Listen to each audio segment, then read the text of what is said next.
get involved with the American Red Cross originally?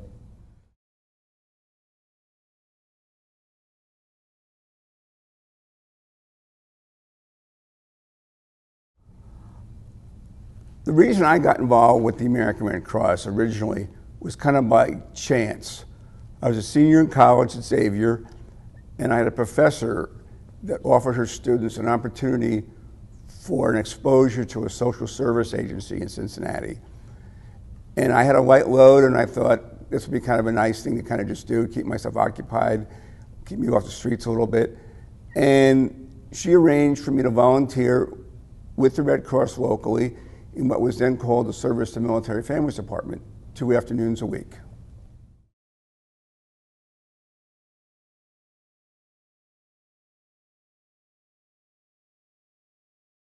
Why do you volunteer for the American Red Cross? Because I love to help people, and it's a niche that I found that it puts all my passions together. It's a world that I never knew existed, and a world that I never knew I always wanted to be a part of.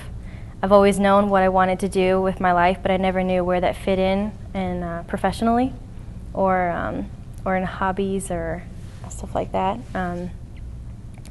So when I first started, I didn't know what to expect. But after going out to my first couple fires and disaster action runs, I felt right at home.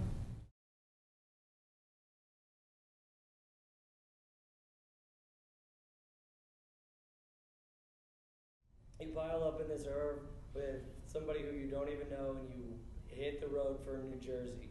What was that like, getting into this vehicle with somebody you didn't know, who you knew you were going to spend the next however many days, weeks, months with? Talk about that road trip a little bit. It is a weird situation knowing that you're going to jump into a truck with a perfect stranger and go on a road trip. I have trust in Red Cross volunteers. I've done it before. I had another gentleman who was my partner when we went to Columbus for the power outage. You go in with an open mind and a trusting heart and hope everything works out. One of the first things I do is call my husband or text him, and I say, I have a good herb husband. And then he doesn't have to worry, because it's a partnership. It's a commitment to each other. It's like having your spouse in the truck, because you're together 16 hours a day.